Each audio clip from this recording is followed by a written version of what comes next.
Vishnu साठेचा mobile शोधण्यासाठी सर्व आरोपींचा पुन्हा एकदा रिमांड घ्या, धनंजय देशमुख यांची मुख्यमंत्र्यांकडे मागणी. तर मोबाईलमध्ये असलेले पुरावे नष्ट झाल्यास त्याची जबाबदारी पोलीस प्रशासन घेणार का, देशमुख यांचा सवाल. बीडच्या आष्टी तालुक्यातील विकास कामांच्या उद्घाटनासाठी मुख्यमंत्री देवेंद्र फडणवीस आज आष्टीमध्ये. सुरेश धस यांच्या कार्यक्रमाला मुख्यमंत्र्यांसह पंकजा मुंडेही उपस्थित असतील. धनंजय मुंडे कार्यक्रमाला आले तर स्वागतच करेन, सुरेश धस यांची धनंजय मुंडेंच्या उपस्थितीवरती प्रतिक्रिया. तर अजित पवार धनंजय मुंडेंच्या पाठीशी ठाम उभे आहेत, त्यामुळे राजीनामा मागून काय फायदा, धस यांचं वक्तव्य. आष्टी विधानसभा मतदारसंघातल्या विकास कामांचं मुख्यमंत्री देवेंद्र फडणवीसांच्या हस्ते उद्घाटन. धनंजय मुंडेंच्या डोळ्यांचं ऑपरेशन झाल्यामुळे धनंजय मुंडेंची कार्यक्रमाला अनुपस्थिती. बीडच्या दुष्काळी आष्टी तालुक्याला मिळणार नवसंजीवनी. मुख्यमंत्री देवेंद्र फडणवीस, राधाकृष्ण विखे पाटील, राम शिंदे आणि पंकजा मुंडे यांच्या उपस्थितीमध्ये भूमिपूजन सोहळा. या तलावामुळे दुष्काळी आष्टी तालुक्यातील सिंचनाचा प्रश्न मार्गी लागेल. लक्ष्मण हाके यांची अंजली दमानिया आणि मनोज जरांगेंवरती सडकून टीका. दमानियांचं नाव अंजली दलालिया ठेवावं, लक्ष्मण हाकेंची टीका. तर धनंजय देशमुखांनी जरांगेंच्या नादाला लागू नये, हाकेंचा धनंजय देशमुखांना सल्ला. मंत्री धनंजय मुंडे यांच्याविरुद्ध राजाभाऊ श्रीराम फड यांनी दाखल केली निवडणूक याचिका. उमेदवारी अर्ज दाखल करताना शपथपत्रामध्ये अनेक बाबींची माहिती दडवल्याचा आरोप. माजी सभापती रामराजे नाईक निंबाळकर यांचे चुलत बंधू संजीवराजे नाईक निंबाळकर यांच्या घरावरती इन्कम टॅक्स विभागाचा छापा. सकाळी 6 वाजल्यापासून बंगल्यामध्ये इन्कम टॅक्स अधिकाऱ्यांकडून संजीवराजे नाईक निंबाळकर यांची चौकशी सुरू. एकनाथ खडसेंनी देवेंद्र फडणवीसांची भेट घेतली, कोणतीही राजकीय चर्चा नाही. मतदारसंघातल्या कामांसाठी भेट घेतल्याची माहिती. राहुल सोलापूरकरने थातूरमातूर आणि नशा करून दिलगिरी व्यक्त केली, अमोल मिटकरींचा आरोप. सोलापूरकर यांनी केलेल्या दाव्याबाबत त्यांनी पुरावे सादर केले नाहीत, त्यांच्यावरती गुन्हा दाखल करण्याची मिटकरींची मागणी. अभिनेते राहुल सोलापूरकर यांच्या पुण्याच्या घराबाहेर पोलिसांचा मोठा बंदोबस्त. काल त्यांच्या घराबाहेर झालेल्या आंदोलनानंतर अनुचित घटना घडू नये म्हणून खबरदारी. मुंबईमध्ये पुन्हा एकदा मराठी माणसाला हीन वागणूक. डोंबिवलीकर मराठी ज्येष्ठ नागरिकाला पोस्टाच्या महापेक्स प्रदर्शनामध्ये मराठीऐवजी हिंदीत बोलण्याची समज. कुठेही तक्रार करा, आमचं कोणी वाकडं करणार नाही, अशी ही दमदाटी. पिरंगुटमध्ये हत्तीवरनं मिरवणूक काढणं आमदार शंकर मांडेकरांच्या कार्यकर्त्यांना महागात पडलं. वन्यजीव संरक्षण कायद्याचं उल्लंघन केल्याप्रकरणी संयोजकांवरती गुन्हा. पक्षविरोधी कारवाया केल्याप्रकरणी राष्ट्रवादीच्या महिला जिल्हाध्यक्ष अनुजा सावळेंची पक्षातनं हकालपट्टी. पक्षाकडे तक्रार केली म्हणून अनुजा सावळे यांनी केले राष्ट्रवादी जिल्हाध्यक्ष नाझेर काझी यांच्यावर गंभीर आरोप. नितेश राणेंविरोधात संजय राऊत यांनी दाखल केलेल्या फौजदारी अब्रू नुकसान प्रकरणी आज मुंबई सत्र न्यायालयामध्ये सुनावणी. संजय राऊतांविरोधामध्ये नितेश राणेंनी अवमानकारक वक्तव्य केलं होतं. उद्योग विभागाची आज आढावा बैठक. दावोसला झालेल्या करारासंदर्भात प्रत्यक्ष स्टेटस काय याच्यावरती उदय सामंत बैठक घेणार. अमरावतीमध्ये रोहिंग्यांना देण्यात येणाऱ्या जन्म प्रमाणपत्र घोटाळ्याप्रकरणी सोमय्या उद्या अंजनगाव सुरजीला येणार. पुराव्यांसह तक्रार करण्यासाठी किरीट सोमय्या स्वतः उपस्थित राहतील. 4 चाकी असलेल्या लाडक्या बहिणी होणार थेट अपात्र. पुण्यामध्ये 75,000 बहिणींकडे 4 चाकी असल्याची माहिती. जिल्हा प्रशासनाकडे यादी तयार. जीव्हीएसचे रुग्ण वाढल्यावरती पुणे महानगरपालिकेला जाग. दूषित पाणी आढळलेल्या आरो प्लांटला महापालिकेकडनं टाळं. सिंहगड रस्ता परिसरामध्ये 19 ठिकाणी कारवाई.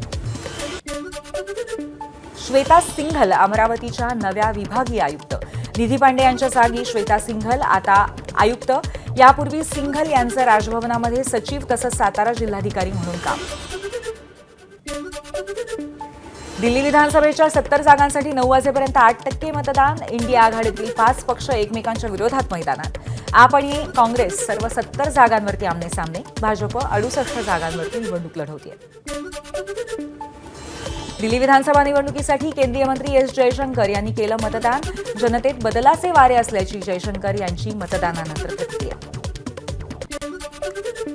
राष्ट्रपती द्रौपदी मुर्मूंनी बजावला मतदानाचा हक्क. राष्ट्रपती भवनामध्ये एका विशेष कक्षात मतदान केलं.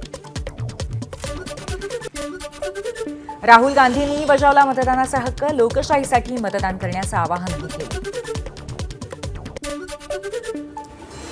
आपचे उमेदवार मनीष सिसोदिया यांनी मतदानापूर्वी देवाची पूजा केली. जनतेच्या कल्याणासाठी प्रार्थना केल्याची सिसोदिया यांची प्रतिक्रिया. काँग्रेसच्या अलका लांबा यांनीही मतदानाचा हक्क बजावला. अलका लांबा आतिशी यांच्या विरोधामध्ये कालकाजी मतदारसंघातनं निवडणुकीच्या रिंगणात. सार्वजनिक बांधकाम विभागाचे कंत्राटदार आजपासून बेमुदत काळासाठी संपावर. 46,000 कोटींचा थकीत देयक राज्य सरकारने थकवलंय. त्यामुळे आर्थिक संकटात सापडलेले कंत्राटदार संपाचा हत्यार उगारणार. थकीत देयक न मिळाल्यामुळे राज्यातले शासकीय कंत्राटदार कामबंद आंदोलन करण्यावर ठाम. राज्य शासकीय कंत्राटदार महासंघाच्या वतीने उद्यापासून विकास कामं बंद होतील. म्हाडाच्या कोकण मंडळाच्या 2,264 घरांसाठी आज सोडत. गृहनिर्माण मंत्री एकनाथ शिंदे आणि अजित पवार यांच्या अध्यक्षतेखाली आज दुपारी सोडतीचा कार्यक्रम. पुण्यामध्ये वाहनांच्या तोडफोडीचे सत्र सुरू. पुण्यातल्या बिंबेवाडीमध्ये अनेक भागात वाहनांची तोडफोड. तुळजाभवानी मंदिरामध्ये ड्रेस कोड लागू करण्यावरनं पुजारी मंडळ आणि मंदिर महासंघ आमने-सामने. ड्रेस कोड लागू करण्याला पाळीकर पुजारी मंडळाचा विरोध. महाराष्ट्र मंदिर महासंघाने मागणी केली होती. ड्रेस कोड लागू करण्यासंदर्भात ट्रस्टची बैठक घेऊन निर्णय घेणार. मंदिर संस्थानचे अध्यक्ष जिल्हाधिकारी सचिन ओंबासे यांची माहिती. पुण्यामध्ये मेट्रो आणि महापारेषणाच्या कामासाठी उद्या शिवाजीनगर आणि डेक्कन परिसरामध्ये वीज पुरवठा बंद. वीज बंदबाबत संबंधित ग्राहकांना मोबाईल नंबरवरून माहिती.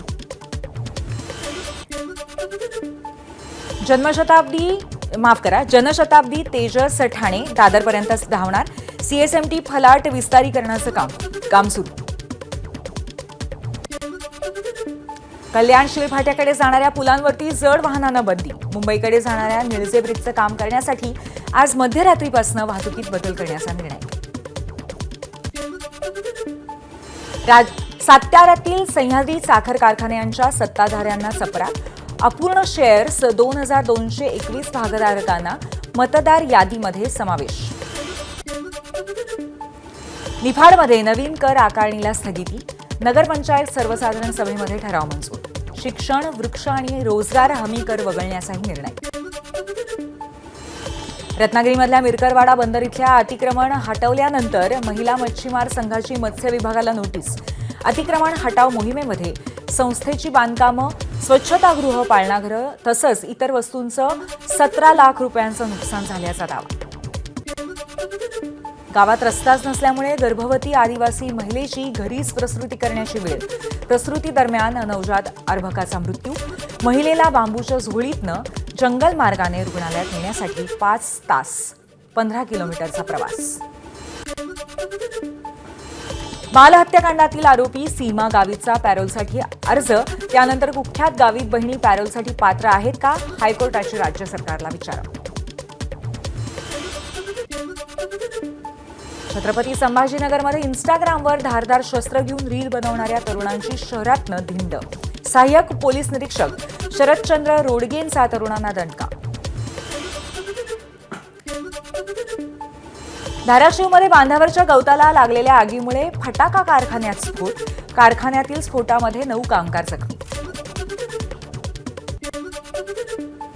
मुंबई नागपूर महामार्गावरती जळगावच्या पारोळाजवळ गॅस टँकर उलटला.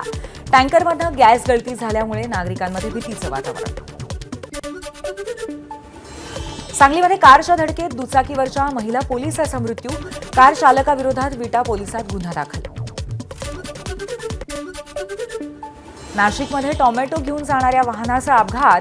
निफाडच्या चांदोरी शिवारातली घटना. गोंदियात गोवंश तस्करी करणारा ट्रक उलटला. जवळपास 30 जनावरांचा मृत्यू. गोंदियामधल्या चिचगडमधली घटना. एबीपी माझा, उघडा डोळे बघा नीट.